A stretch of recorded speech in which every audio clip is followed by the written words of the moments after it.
ರಕ್ಷಿತಾ ಶೆಟ್ಟಿ ಅಂದರೆ big boss ಮನೆಯ ಟಗರು ಪುಟ್ಟಿ.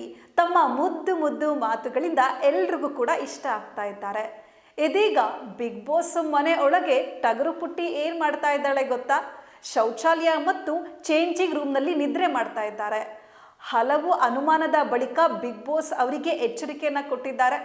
ಆಮೇಲೆ ರಕ್ಷಿತಾ ಶೆಟ್ಟಿ ಏನು ಹೇಳಿದ್ರು ಗೊತ್ತಾ? ಮುಂದೆ ಏನಾಯ್ತು ನೀವೇ ನೋಡ್ಕೊಂಡು ಬನ್ನಿ. ಬಿಗ್ ಬಾಸ್ ಮನೆಯ ನಿಯಮಗಳನ್ನ ಮೀರಿ ರಕ್ಷಿತಾ ಶೆಟ್ಟಿ ಶೌಚಾಲಯ ಮತ್ತು ಚೇಂಜಿಂಗ್ ರೂಮ್ಗಳಲ್ಲಿ ನಿದ್ರಿಸ್ತಾ ಇದ್ರು. ಹಲವು ಬಾರಿ ಅನುಮಾನದ ಬಳಿಕ ಬಿಗ್ ಬಾಸ್ ಎಚ್ಚರಿಕೆ ನೀಡಿದ್ದಾರೆ. ಮೊದಲು ನಿರಾಕರಿಸಿದ ರಕ್ಷಿತಾ ನಂತರ ತಮ್ಮ ನಿದ್ದೆ ತಂತ್ರವನ್ನು ಒಪ್ಪಿಕೊಂಡಿದ್ದಾರೆ.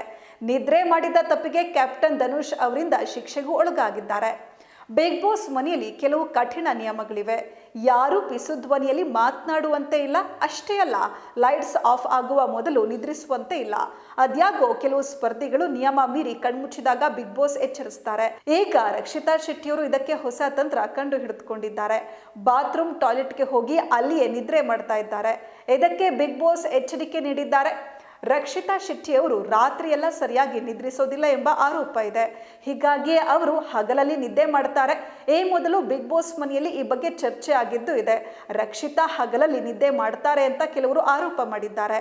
ಈಗ ಅವರು ಬಿಗ್ ಬಾಸ್ ಕೈಯಲ್ಲಿ ಸಿಕ್ಕಿ ಬಿದ್ದಿದ್ದಾರೆ.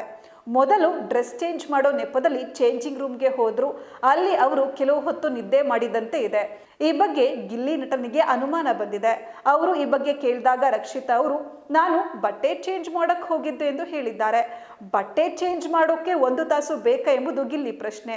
ಚೇಂಜಿಂಗ್ ರೂಮ್ಗೆ ಹೋಗಿ ಅಲ್ಲಿಯೇ ಅವರು ನಿದ್ದೆ ಮಾಡ್ತಾರೆ ಅಂತ ಗಿಲ್ಲಿ ಹೇಳಿದ್ರು. ನಂತರ ಟಾಯ್ಲೆಟ್ಗೆ ಹೋಗಿ ಅಲ್ಲಿ ಅವರು ನಿದ್ದೆ ಮಾಡಿದ್ದಾರೆ. ಎಷ್ಟು ಹೊತ್ತಾದರೂ ಅವರು ಬರದೇ ಇದ್ದದ್ದು ನೋಡಿ ನಾಯಿ ಬಗ್ಳೋ ಸೌಂಡ್ ಹಾಕಿದ ಬಿಗ್ ಬಾಸ್ ರಕ್ಷಿತಾ ಅವರನ್ನು ಎಚ್ಚರಿಸಿದ್ರು. ಆಗ ರಕ್ಷಿತಾ ಟಾಯ್ಲೆಟ್ನಿಂದ ಹೊರ ಬಂದಿದ್ದಾರೆ. ನಾನು ನಿದ್ದೆ ಮಾಡಿರಲಿಲ್ಲ ಅಂಥೇಳಿ ಸಾಧಿಸಲು ಬಂದರು.